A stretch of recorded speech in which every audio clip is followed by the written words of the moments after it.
Okay, போன பதிவில் போராடி விடாமல் புடிச்சு ஜெயிக்கணும் அப்படின்னு சொல்லிட்டு ஆமேன் அல்லேலூயா அப்படின்னு ஒருத்தவங்க சொன்னாங்க. அது வேதத்தின்படி சரியா அப்படின்னு பார்த்தோம். இந்த வீடியோவில் அவங்க தொடர்ச்சியாக அதே விஷயத்தில் எப்படி கொண்டு போகிறாங்கன்றதையும் வேதம் உண்மையாக அந்த பேசேஜில் என்ன சொல்லுதுன்றதையும் தொடர்ந்து பார்க்கலாம். வாங்க வீடியோவில் போய் பார்க்கலாம். ஒழுங்கா பைபிள் படிங்க, ஏற்ற பார்த்தா திரும்புங்க. ஆண்டவர் தான் ஆசீர்வச்சிட்டார் இல்லையா? எவ்வளோ ஆசீர்வாதம்! வெறும் கையா வந்த யாக்கோபுக்கு 2 பரிவாரங்கள் நிறைய நன்மைகளை கொடுத்து அவர் அனுப்புகின்றார். அப்புறம் ஏன் பயம், அப்புறம் ஏன் திகில், அப்புறம் ஏன் கர்த்தர் இன்னும் ஆசீர்வதிக்கணும்னு ஏன் கேட்குறாரு? யாக்கோபு அங்கே நீங்கள் சொல்கிற பொருளாசையான ஆசீர்வாதத்தை கேட்கவே இல்லை. இப்போ நீங்கள் சொல்கிறபடி பார்த்தா என்ன ஆகுதுன்னா, யாக்கோபுக்கு ஆல்ரெடி 2 பரிவாரம் ஃபுல்லாக, அதாவது அவ்வளோ பிளெஸிங்ஸ், அதாவது ஃபிசிக்கலாக, பணத்தில், பொருளில், மனைவிகளில் பெற்றுக்கொண்ட யாக்கோபு அது பத்தாது இன்னும் என்ன ஆசீர்வதிங்கன்னு கேட்ட மாதிரி ஆகிடும். ஆனால் அந்த இடத்துல யாக்கோபு உண்மையாகவே இந்த பணத்தையோ பொருளையோ இந்த உலக பிரகாரமான ஒரு ஆசீர்வாதத்தை கேட்கவே இல்லை அப்படின்றது தெள்ள தெளிவாக இருக்கும். நம்ம அந்த வசனத்தை எடுத்து படிப்போம். 26வது வசனம், அவர் நான் போகட்டும் பொழுது விடுகிறது என்றார். அதற்கு அவன், நீர் என்னை ஆசீர்வதித்தால் ஒழிய உம்மை போக விடேன் என்றான். அதுக்கு அவர் என்ன பண்ணுறாருன்னா, அவர் உன் பேர் என்ன என்று கேட்டார். யாக்கோபு என்றான். அப்பொழுது அவர், உன் பேர் இனி யாக்கோபு என்னப்படாமல் இஸ்ரவேல் எனப்படும், தேவனோடும் மனிதனோடும் போராடி மேற்கொண்டாயே என்றார். ஸோ இங்கே அந்த ஆசீர்வாதமே என்னென்னா, யாக்கோபை இஸ்ரவேல்னு மாற்றிட்டார் இல்லையா, அதுதான் அந்த ஆசீர்வாதமே. ஏன்னா இதை சொன்னதுக்கப்புறம் மறுபடியும் அவன் ஆசீர்வதியும்னு கேட்கவே இல்லை. அடுத்த வசனம் பார்ப்போம். அப்பொழுது யாக்கோபு, உம்முடைய நாமத்தை எனக்கு அறிவிக்க வேண்டும் என்று கேட்டான். ஸோ ஆல்ரெடி அவர் பிளஸ் பண்ணிட்டாரு, இவன் பேரை கேட்குறான். அதற்கு அவர், நீ என் நாமத்தை கேட்பானேன் என்று சொல்லி அங்கே அவனை ஆசீர்வதித்தார், பிளஸ் பண்ணார். என்ன, இஸ்ரவேல் என்னப்படுவாய் அப்படின்னு பிளஸ் பண்ணார். அதை விட்டுட்டு உனக்கு 2 பரிவாரம் இருக்குடா, இன்னும் நிறைய பரிவாரம் வரணும்னு நான் ஆசீர்வதிக்கிறேன்னு அங்கே ஆசீர்வதிக்கலை. ஆண்டவருடைய பிள்ளைகளும் கூட விசேஷமாக தேவ சமூகத்தில் நம்ம ஜெபிக்க கற்றுக்கொள்ள வேண்டும், போராட கற்றுக்கொள்ள வேண்டும், ஆசீர்வாதத்தை பெற்றுக்கொள்ள கற்றுக்கொள்ள வேண்டும். என்னமோ கம்ப்யூட்டர் சயின்ஸு கிளாஸில் போயிட்டு ஜாவா கற்றுக்கணும், C++ கற்றுக்கணும், அது கற்றுக்கணும், இது கற்றுக்கணும்னு சொல்கிற மாதிரி அதை வாங்க கற்றுக்கணும், இதை எடுக்க கற்றுக்கணும், இப்படியெல்லாம் சொன்னால் எங்கே போகிறது? எப்படி யாக்கோபு பாருங்க, ஏசா எதிர்கொண்டு வருகிறான் என்று சொன்ன உடனே யாக்கோபு உடனே தாழ்மைப்படுகின்றார், தன்னை தாழ்த்துகின்றார். இப்போது இது அடுத்த அதிகாரம் என்ன அப்படின்னா, ஆண்டவர் ஆல்ரெடி அவரை பிளஸ் பண்ணிட்டாரு. பிளஸ் பண்ணி முடித்ததுக்கப்புறம் ஏசா எதிர்கொண்டு வரான்னு யாக்கோபுக்கு தெரியுது. தெரியும் போது தன்னை தாழ்த்துனானா? யாக்கோபு பயத்தினால எப்படி சமாளிக்கலான்னு சொல்லி என்ன பண்ணால் ஏசா கூலாவார் அப்படின்னு சொல்லி தந்திரமாக வேலை செஞ்சதை தன்னை தாழ்த்தினதாக சொன்னால் எப்படி? அவ்வளோ திரள் கூட்ட மக்கள் ஒரு செகண்டு இதை யோசிக்கவே மாட்டாங்களா அப்படின்னு நான் கேட்டால் தப்பாக இருக்கும்.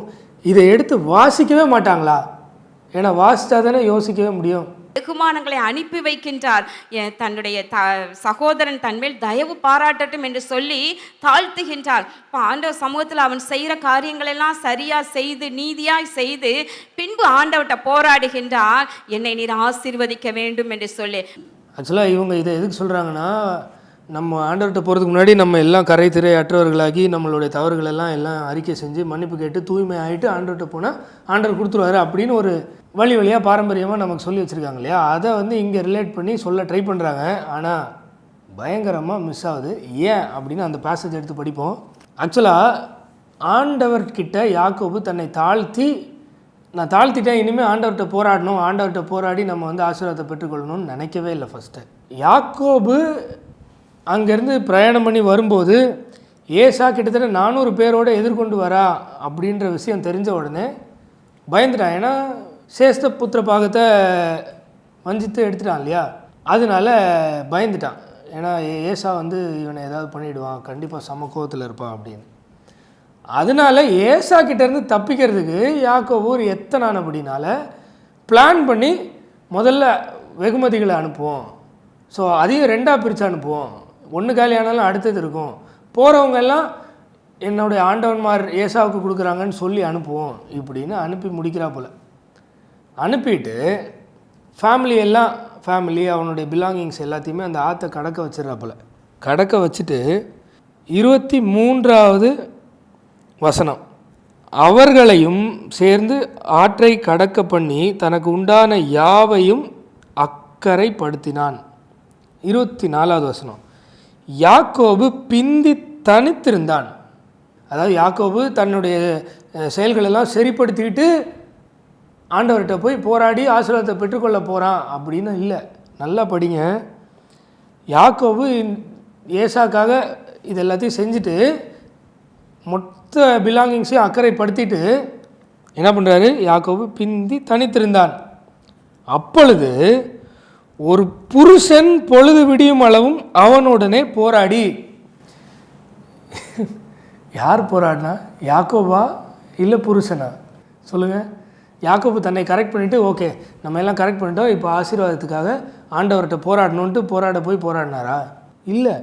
அப்பொழுது ஒரு புருஷன் பொழுது விடியும் அளவும் அவனுடனே போராடி அவனை மேற்கொள்ளாததை கண்டு அவனுடைய தொடை சந்தை தொட்டார். அதனால் அவருடனே போராடுகையில் யாக்கோபின் தொடை சந்து சுளுக்கிற்று.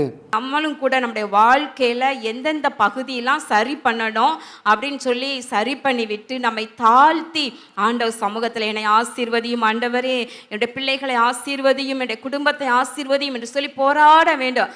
இப்போ தான் அது இல்லைன்னு பார்த்தோம். ஓகே, நம்மளுடைய குறைவுகளை ஆண்டவர்கிட்ட சரி பண்ணுறது தவறே இல்லை, பண்ணி தான் ஆகணும். தேவனால் பிறந்த எவனும் பாவம் செய்யான்னு தான் வசனம் சொல்லுது.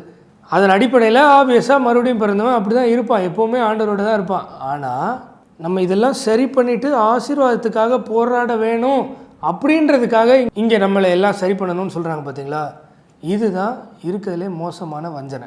ஆண்டவர் சமூகத்தில் ஒரு காரியத்திற்கு உங்களுக்கு பதில் வேணும், உங்களுக்கு ஆசீர்வாதம் வேணும், அப்போ நீங்கள் தீர்மானம் எடுக்கணும். ஒரு 7 நாள் ஆண்டவர் சமூகத்தில் அலட்டி உட்கார்ந்து கண்ணீரோடு ஜெபிக்க, கண்ணீர் விட்டு ஜெபிக்கும் பொழுது சரி இதுக்கு மேலேயும் நான் அலட்டுவேன், கண்ணீர் விட்டு கேட்பேன், ஆமேன் அல்லேலூயா அப்படின்றது பின்னாடி நீங்கள் போகணுன்னு நினச்சிங்கன்னா சந்தோஷமாக போவேன்.